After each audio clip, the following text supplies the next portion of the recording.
everyone, this is Joanne Dunbar, and I am doing my final discussion video for this class, Module 6. So I'm going to dive right in with the first prompt, which is to pick two of the theories talked about in Chapter 9, which for me is Chapter 7, because once again I'm working from the second edition of the text, and explain how they're reflected in literacy, instruction, and research. So these are the information processing models. The first one that I'm going to be talking about is Philip Go's model. And this is a bottom-up theory because it starts at the very basic levels of decoding and literacy, and then it builds to higher levels of ability and then comprehension. So according to the Tracy and Morrow text on page 154 for me, it identifies Go's model as consisting of a series of discrete stages. According to Rummel, Hart, and Go's model, the reading process begins when the eye captures the input of each letter from the printed text. So in this framework, it kind of takes the brain through several different centers or stages as the human eye sees text and then begins to make sense out of it. So I'm just going to quickly identify each of these stages in Go's model, and then I'll talk a little bit more about classroom applications. So the iconic image is the actual image of a letter or word, and it's held briefly, so the eye takes that in and the scanner begins to examine it. It's looking for patterns that are recognizable, and then as soon as it is identified, so the scanner recognizes the letters.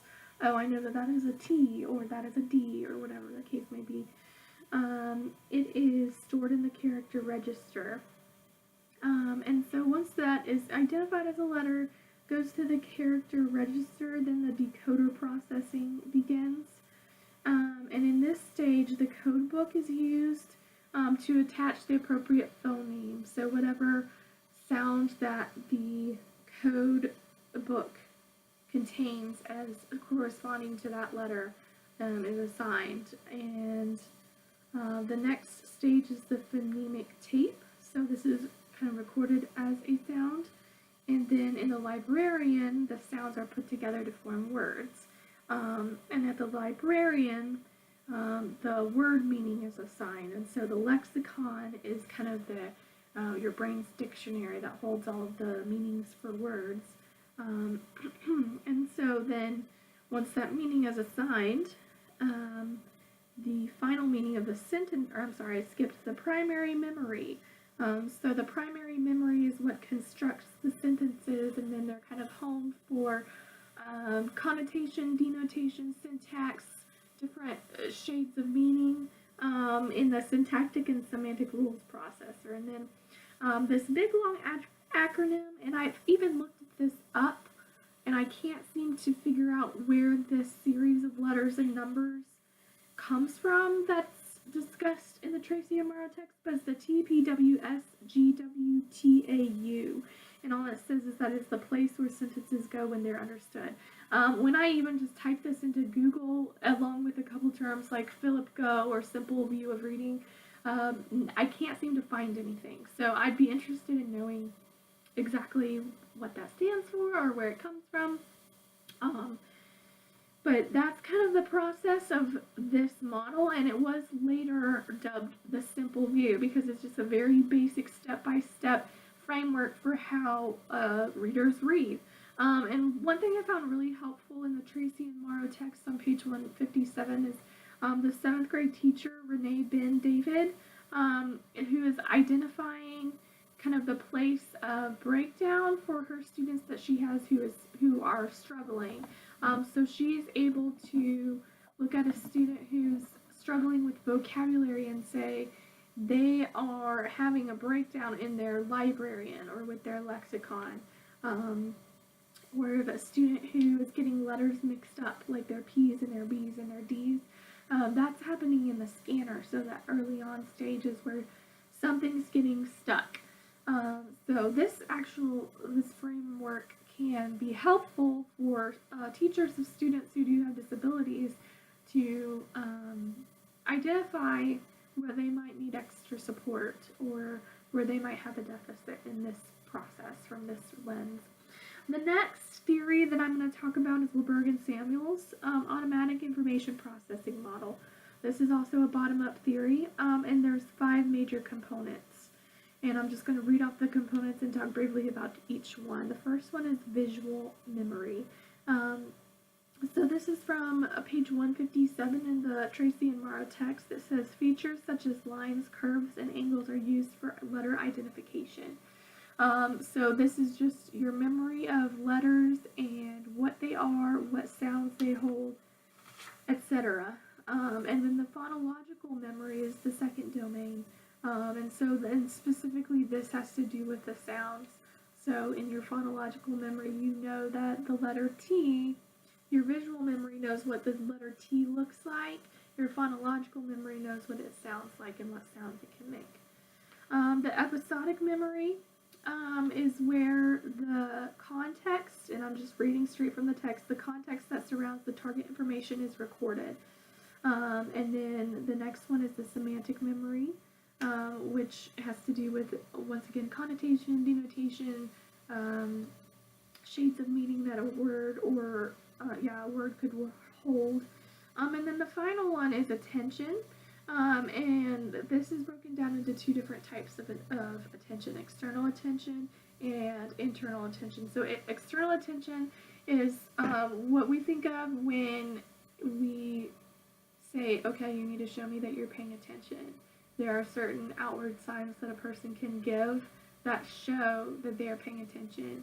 Eye contact, not speaking, not looking around or doing anything else. I'm assuming a student is paying attention if they're sitting properly in their seat, looking at me, responding when I say something to them. I can assume that they are paying external attention. However, something that we can't track nearly as easily or identify outwardly is internal attention. So internal attention is where your brain is actually at. So even if your external attention may appear to be being given to you, a student's internal attention may be completely somewhere else. That's exactly where your brain's at in a given moment. So internal attention includes 3 different components: alertness, selectivity, and limited capacity. And I'm just reading straight from the text on page 158. Alertness refers to how active and vigilant the reader is in trying to decipher the message of the text. Selectivity refers to the process that allows the reader to decide which aspects of his or her experience she will attend to. So let's just take the example of reading from a text. So I have homework in this class to read from a chapter. Alertness is how engaged am I with this text? Are my eyes just going over the words, or am I actually trying to think about what I'm reading and make sense of it? And then selectivity is kind of which parts am I paying the most attention to, because, as we'll get to in a second, I don't have a photographic memory, so, excuse me, I'm not going to be able to pay the same amount of attention to each word that I read or each part that I read. I'm going to have to focus my attention and my memory on certain parts, which takes me to the last component of internal attention, which is limited capacity. So this is just stating that we cannot completely devote 100% of our attention to 100% of the things that we see 100% of the time. We have a limited amount of attention. And I see this even just on a practical level in my classroom when I'm trying to get everyone settled and get everyone working, and then there's a student who needs me, and the student has this long, complicated problem to tell me about that they need me to tell them what to do, and my brain is far out from whatever the student is trying to tell me. I cannot give that student my undivided attention because I've got 10 other fires to put out in the classroom at the moment, and that's something that as a teacher I've had to learn how to manage to tell a student, hey, I want to be able to listen to you, but I can't right now. You just need to wait till after class or wait 5 minutes or whatever, because that just kind of shows that the human brain only has a limited amount of attention, and as teachers especially, we have to be strategic in how we divide that attention. But we're still talking about reading here, so back to the theory. The reason that Leberg and Samuels kind of designated this component is because they applied the notion of automaticity, which is the ability, if you're doing multiple tasks, to do one with very little attention while devoting more of your attention to something that needs more of your attention. So can you do the task while thinking about something else or while doing something else? So a common one that's also listed in the text, a common example is driving. I don't have to think about how to drive when I drive. It has become automatic for me. So what we want is, in reading, we want certain elements, preferably decoding, to become automatic so that the reader can focus his or her attention on comprehending the meaning. Because that is definitely, those are kind of the two things that are happening simultaneously when someone reads. It's not enough to be able to decode. You have to be able to understand the meaning that is contained in the text, or that is able to be gleaned by you, or able to be made by you. And if you're focused all your attention on the decoding part, it's going to take you much longer to get the meaning out of that. And as someone who has taught students with learning disabilities who read on very low levels, I've definitely seen that. A student struggles to get through a paragraph, and then you ask the student questions about what happened in the paragraph, or, what was the main idea, and they can't tell you. It's because they were devoting so much of their attention to the coding that they weren't able to pay attention to the meaning. So that's the theory of automaticity, and kind of that framework. So that can be something that's helpful, once again, in the classroom, for diagnosing gaps in reading ability, and kind of figuring out what to pay attention to. Working on fluency is something that you can apply this theory to, and helping students, if they're not already there, get to a place of automaticity in their decoding, so that they can focus more of their attention on the meaning, comprehending the meaning of words and sentences. So I'm going to move on to my next discussion prompt, which is, what effective literacy strategies can be utilized to enhance literacy achievement for culturally and linguistically diverse students? So for this, I'm going to turn in my notes and turn to the article. And I'm going to start with the article that we read by Topple, which is Culturally Responsive Practices. And I'm going to need to refresh the page. So in identifying different strategies for diverse learners, one of the main components of this article that the author was wanting to speak about was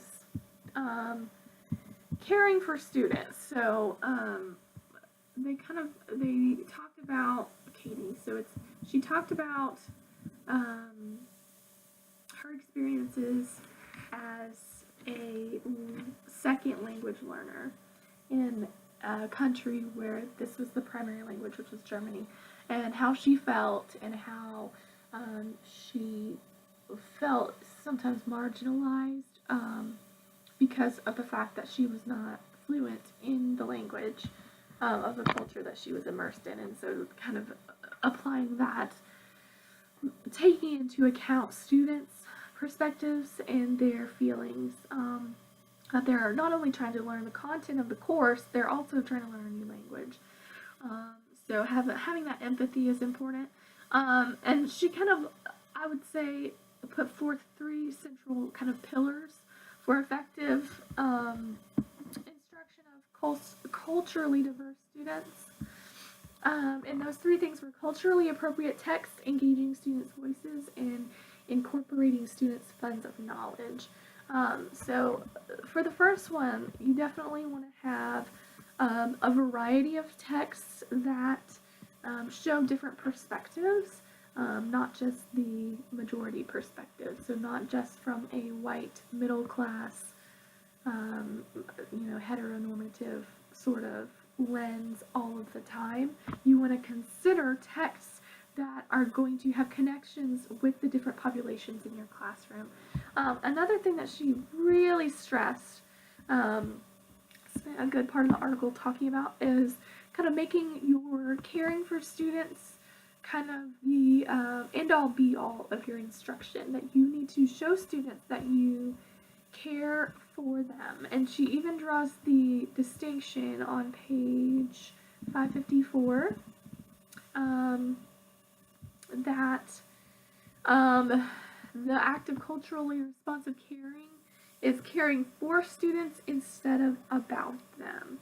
So what that means, from what I got, is that it's not just about, well, I have to consider the needs of my ESOL students because they're there and they're not going away, and I want to check off all my boxes and make sure they don't fail. It goes beyond that. We want to care about them as humans and really have that empathy and show them that we care, because that's going to increase their self-efficacy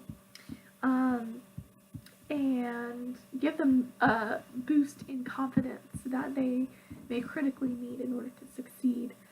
And she gives some ideas for kind of building relationships and building community. The personal alphabet, where she has students as a family create an alphabet of words that are meaningful to them as a family, and then she kind of brings those up in her classroom, which is kind of cool.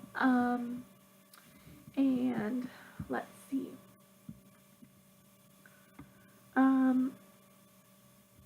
Engaging students in conversation is another obvious but still helpful to be intentional about, doing in between class or during class, whenever you can just chat with a student, can go a long way. She mentioned having students write. I know for me, not even as an ESOL student, but just as a student in general, especially in middle school, I loved it when I would write something and my teacher would read it and then write little notes on it in response, whether it's just commenting on what I'm saying or giving me feedback. I loved that, and I always try to make it a point to do that with my students because I know how meaningful that was. So I think that could be a really powerful way to give students a voice, and kind of give them that connection that Topple is talking about in this article. Also, student collaboration is really important. Giving students the opportunity to connect with others. And then there are actually cultures that value human connection and connectedness even more than American culture. And so kind of keeping that in mind, having strategies like tea parties, she mentioned, turn and talk, think, pair, share, things like that, to let students collaborate with one another. And it's definitely important to incorporate the students' funds of knowledge, which means you are just having students use their own experiences to help you approach instruction, whether that be the text that you read or having them write about their experiences, just carving out time for them to share their perspective from their unique background on different things. The last thing that I want to mention is dramatization, music, and movement. Those are kind of universal things. So especially I think about music, any way that incorporates music I think can be powerful because, like I said, that's a universal language that can definitely bring people together. So whether it be like having students make a rap or a jingle with vocabulary words, or, some type of response to a text in song, um, or listening to a song and writing in response, anything like that can be pretty powerful. And just really quickly touching on something from the article about Writers Camp, I thought the idea of the Writers Camp was really cool, but especially for those ESOL populations. Um, there's a quote by Lucy Calkins, it's on page 328. Let me find it on here. About the value of having students share their unique perspective or their unique voice. She says, it says, Calkins explained that we can tap the human urge to write if we help students realize that their lives are worth writing about, and if we help them choose their topics, their genre, and their audience. So, just incorporating that into culturally responsive pedagogy is encouraging students to write about their experiences, and not even necessarily through the lens of a particular prompt, but giving them to write about what they choose to write about, that's meaningful in their own personal lives can be a big bridge builder. So those are just some things that I found from the reading this week, and good luck to everybody in the final couple weeks of this class. I've enjoyed it, and I'm sure that I will be seeing many of you in the days ahead, and I hope everyone has a great break, and thanks for watching.